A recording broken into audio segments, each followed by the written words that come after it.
Hello बच्चों, कैसे हैं आप सब भाई? सब ठीक हैं? हाल चाल बढ़िया सब? चलिए भाई, आज हम आपके लिए एक नए टॉपिक के साथ आपके साथ में हैं, आपके सामने हैं, अपने इस ब्यूटीफुल चैनल के, अपने इस ब्यूटीफुल यूट्यूब चैनल के द्वारा। तो welcome to all of you my YouTube physics channel physics Mantra. Then हमेशा की तरह आज भी हम आपके सामने एक नए टॉपिक के साथ में आए हैं। तो आज का जो टॉपिक है वो बहुत ही इम्पोर्टेंट टॉपिक है और वो आप क्लास 9th स्टैंडर्ड से ही आप पढ़ते आ रहे हैं, सुनते आ रहे हैं। तो today I am going to explain about the topic and topic is equation of motion. Equation of motion जो एक बहुत ही इंटरेस्टिंग टॉपिक है और न्यूमेरिकल के रेस्पेक्ट में भी बहुत इंपॉर्टेंट है और आगे के कॉम्पिटिटिव एग्जाम के रेस्पेक्ट में बहुत इंपॉर्टेंट है। और वो आप लोग जो है उसको कई मेथड से भी उसको एक्सप्लेन करते हैं, जैसे ग्राफिकल मेथड से एक्सप्लेन हम लोग करते हैं और एक मेथड है कैलकुलस मेथड, उसके भी एक्सप्लेन किया जाएगा। ठीक है, तो let's come on the topic and topic is equation of motion. Equation of motion,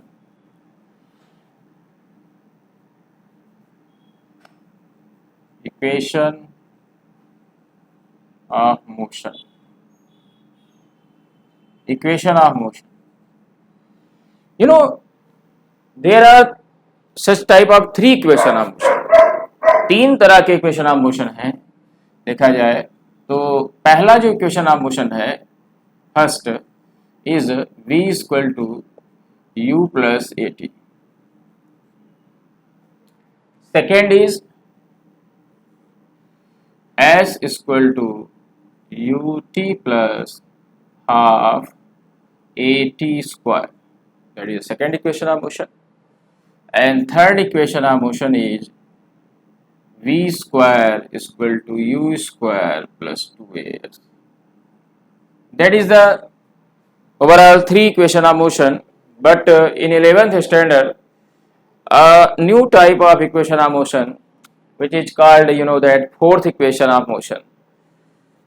fourth equation of motion, चौथे नंबर के इक्वेशन ऑफ मोशन की बात करें तो वो इक्वेशन ऑफ मोशन वो ये है कि अगर हम एक स्पेसिफिक टाइम में अगर डिस्टेंस निकालना चाहें, जैसे टाइम के दूसरे सेकंड में, तीसरे सेकंड में, चौथे सेकंड में, पाँचवें सेकंड में, इट मीन्स अगर ऑब्जेक्ट जो है, it means from the initial time से फाइनल टाइम तक, it means after some time, after it mean long time तक डिस्टेंस ट्रेवल कर रहा है, तो उसके बीच में हम किसी भी टाइम में, उसके बीच में हम किसी भी टाइम में, यानी कि लॉन्ग टाइम तक डिस्टेंस ट्रेवल किया, बीच के किसी भी टाइम में हम डिस्टेंस अगर निकालना चाहते हैं, it mean in 4th second, in 5th second, in 10th second, in 22th second, in 20th second, तो you can find the distance by this formula S of T, T time, U plus half a 2t minus 1, that is the in teeth time में जो distance cover होगा, इस फार्मूले से हम लोग type करेंगे, निकालेंगे। ठीक है, तो ये चौथे तरह का इक्वेशन जो है ये बताया गया है 11th स्टैंडर्ड में, तो इसको देखेंगे हम लोग। इंपॉर्टेंट है सब, ये सभी चीज़ें इंपॉर्टेंट है। You can see that motion, equation of motion का कहने का मतलब ये है यहाँ पे मोशन से रिलेटेड सभी क्वांटिटी, जैसे हम इनिशियल वेलोसिटी की बात करें, फाइनल वेलोसिटी की बात करें, एक्सेलरेशन, टाइम, डिस्टेंस और डिस्प्लेसमेंट की बात करें, every quantities which is involve in motion, सारी क्वांटिटीज इन्वॉल्व है मोशन में। मोशन में हमने पढ़ा था, हमने पढ़ाया भी था, 9th में भी आपने पढ़ा है, स्ट्रेट लाइन मोशन में, अभी 11th में मैंने आपको बताया चल रहा था इसमें। तो ये सारी जो क्वांटिटीज हैं ये आपने मोशन में पढ़ा, और इसी सभी क्वांटिटीज के हेल्प से ही ये सारे जो है इक्वेशन बने हुए हैं, आप देख सकते हैं। All quantities involve in this equation, तो that's why it is called equation of motion, इसलिए हम इसे इक्वेशन ऑफ मोशन कहते हैं। तो हम लोग यहाँ पे चलते हैं, देखते हैं भाई, ये पहला जो इक्वेशन ऑफ मोशन, दूसरा, तीसरा, चौथा ये जो दिया गया है, इसको हम लोग सबसे पहले ग्राफिकल मेथड से प्रूव करते हैं। How can you prove that? There is two types, there is two method, graphical and calculus method. तो सबसे पहले हम ग्राफिकल मेथड से प्रूव करते हैं। ग्राफिकल मेथड से कैसे प्रूव करेंगे, चलिए देखते हैं।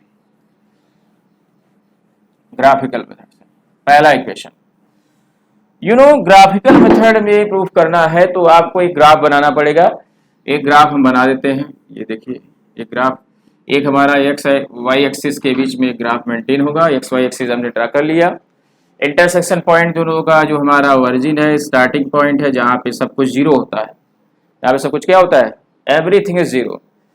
यू नो, अगर आपको यहाँ पर निकालना है, इस इक्वेशन को दिखाना है इस ग्राफ के द्वारा, तो आप देखो इन सभी क्वांटिटीज में सबसे इंपॉर्टेंट क्वांटिटी हमारी एक्सेलरेशन है। Acceleration is most important quantities. And आपको पता है एक्सेलरेशन का जो फार्मूला है वो v minus u by T है, ठीक है। और एक्सेलरेशन के द्वारा हम इनिशियल फाइनल और टाइम को रिप्रेजेंट कर सकते हैं। That is the most important quantity. अब एक्सेलरेशन को ग्राफ से दिखाना है, तो आपको पता है कि एक्सेलरेशन अगर ग्राफ से दिखाया जाए तो वेलोसिटी और टाइम के बीच में ग्राफ खींचते हैं। एक्सेलरेशन को ग्राफ में दिखाया जाए तो कैसे खींचते हैं? वेलोसिटी और टाइम के बीच में ग्राफ खींचते हैं। तो let's see the graph between the velocity and time in second and velocity in metre per second, that is the metre and per second, ठीक है। Clear? Okay. You know, object किसी न किसी वेलोसिटी से movement हम दिखाएंगे, and you know according to the X axis तो movement दिखाया नहीं जाएगा, क्योंकि that is the axis of time, that is the axis of velocity. तो here you can see that the object which is travel from the initial position, यहाँ से अगर travel करता है तो इनिशियल क्या है, यहाँ पे चलना शुरू करेगा तो सब कुछ जीरो होगा, लेकिन ये जब आगे बढ़ेगा तो इनिशियल से ये इनिशियल वेलोसिटी से ट्रेवल करेगा। मान लेते हैं इनिशियल वेलोसिटी क्या है, यहाँ से चलना शुरू किया, that is the initial velocity u. Initial velocity से ट्रेवल करना शुरू करता है, that will be u. And at a time its velocity changes because it travel by the accelerated motion and its direction changes, and then it travel by the final velocity from this point to this point, and that is the slope of acceleration। ये मतलब एक slope represent करेगा, क्योंकि यहाँ पर velocity change हुई है और वेलोसिटी चेंज होने की अवस्था में क्या होगा, ये एक्सेलरेटेड मोशन करेगा कि वेलोसिटी यू से बदल रही है। बदलती कैसे है? या तो जो है डायरेक्शन चेंज होता है, या तो एक्सटर्नल फोर्स अप्लाई करें ऑब्जेक्ट पर। डायरेक्शन चेंज करेंगे तो ये वेलोसिटी से और बदल जाएगी, ठीक है। तो ऐसी कंडीशन में वेलोसिटी चेंज होती है, यहाँ से मान लेते हैं ए तक आया और ए से वेलोसिटी बदलना शुरू होती है और ये कहाँ तक, बी तक। और ये हमारा जब वेलोसिटी चेंज होगी तो ये जो एक ढाल बनेगा, एक स्लोप बनेगा जो कि एक्सेलरेशन को रिप्रेजेंट करेगा, विच रिप्रेजेंट एक्सेलरेशन। ठीक है, देख रहे हैं सब लोग। ओ से ए तक इनिशियल वेलोसिटी से, फिर डायरेक्शन चेंज हुआ ए से बी तक, वेलोसिटी चेंज एक्सेलरेटेड मोशन करते हुए गया। तो that this point you know from the final position of an object, final position which means इस पॉइंट से भी एक परपेंडिकुलर लाइन ड्रा करेंगे on the X axis, perpendicular line draw on the X axis, ठीक है। And it intersect at point D, let us suppose that D को करता है, which is parallel to the y axis and it is b, y axis is b, then it is also represent v.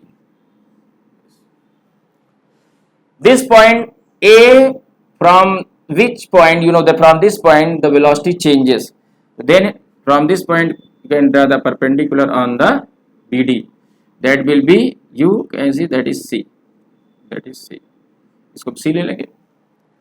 And ac is parallel to the x axis and x axis is that is the time axis and it will be also time, okay। Here it is, OA is a u, then it is CD is also u। Remain distance BC, how much BC, then it will be BC, it means BD minus CD। BD में से अगर CD को बेटा minus करेंगे तो ये बन जाएगा क्या, BC। तो देन क्या हो जाएगा, यहां से हम लिख सकते हैं, क्या लिख सकते हैं, पूरे इस BD की वैल्यू क्या है, V, माइनस करेंगे CD यानी U, दैट विल बी क्या होगा, BC, यानी BC कितना हो जाएगा, B माइनस U, क्या हो जाएगा, B माइनस U। इसको हम इधर दिखा देते हैं क्योंकि B हमने दिखाया है तो इसको B पूरा नहीं देते, इधर दिखाते हैं, that will B B minus U, B minus U, ठीक। तो ये आपका एक पूरा कंप्लीट फिगर है, ग्राफ है, ये आप ग्राफ देख लें और इसी पूरे ग्राफ से, इस ग्राफिकल फिगर से तीनों इक्वेशन हम प्रूव करेंगे, ठीक है। तो हमने आपको भी स्टार्टिंग बताया था सबसे इंपॉर्टेंट क्वांटिटी क्या है, एक्सेलरेशन है। और एक्सेलरेशन का जो हमारा यहाँ पर फिगर है वो क्या है, एक स्लोप के रूप में है, ए बी क्या है, एक एक्सेलरेशन को रिप्रेजेंट करता है, तो इसी को लेकर चलेंगे क्योंकि इसी यही हमारी मेन क्वांटिटी है, इसी से हमको एक फार्मूला प्राप्त होता है। तो ए को लेकर चलेंगे तो ए इक्वल टू क्या हो जाएगा, फिगर से देखेंगे ए में फिगर कहाँ है, फिगर में ए कहाँ है, ए बी, ये क्या है, स्लोप है, तो स्लोप किसका है, ए बी का है, slope of A B, slope of A B, that is the slope of A B this. And इसके नीचे इट मीन यहां से लेकर यहां तक जो पूरा हमारा कंप्लीट स्लोप रिप्रेजेंट करता है, जो area of the slope represent करता है वो इतना है, यहां से यहां तक देखा जाए तो ये यहां से ये और ये यहां से ये, यानी ये पूरा अंदर का जो ये है, ये हमारा एक्सेलरेशन का ये जो है एरिया को रिप्रेजेंट करता है, उसका स्लोप के नीचे का भाग। तो क्या हो जाएगा, slope of A B, it means that is the a, that is slope of A B. और यहां पर क्या हो जाएगा, ए बी स्लोप को रिप्रेजेंट कौन करेगा, कहां से कहां तक देखा जाए तो ये पूरा यहां से लेके यहां तक, यानी B C upon A C, that is the B C upon A C, पूरा उसी में आ गया ना, बी सी यहां से यहां तक और ये ए सी, ये पूरा इसके अंदर का भाग, that is B C upon A C.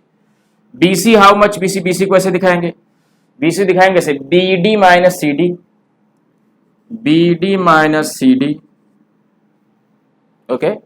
B C कैसे दिखाएंगे, बी सी को यहां से बी सी निकालना है तो क्या निकलेगा, बी डी में से सी डी को माइनस कर देंगे, बी सी मिल जाएगा। अपान क्या हो जाएगा, ए सी, ए सी जो है ये ओडी के पैरेलल है तो ओडी के बराबर हो जाएगा, ओडी। अब वैल्यू आप पुट करेंगे, बीडी की वैल्यू क्या है भाई बताइए, बीडी की, बीडी कितना लिया है, B, that is the B. CD कितना लिया गया, सीडी, सीडी क्या है, यू, दैट इज यू। अब ओडी क्या है, time t, that is time t. I think that ये बातें आपको समझ में आई, ठीक है। तो ए इक्वल टू क्या हो गया, B minus u by t, a equal to क्या मिल गया, B minus u by t. ये कंप्लीट आपका इसी हमने जो है फिगर से ये फाइंड आउट किया। तो क्रॉस मल्टीप्लिकेशन करेंगे इधर, ए टी, ए से टी क्या होगा, ए टी हो जाएगा, that will be a t, ठीक है, ए टी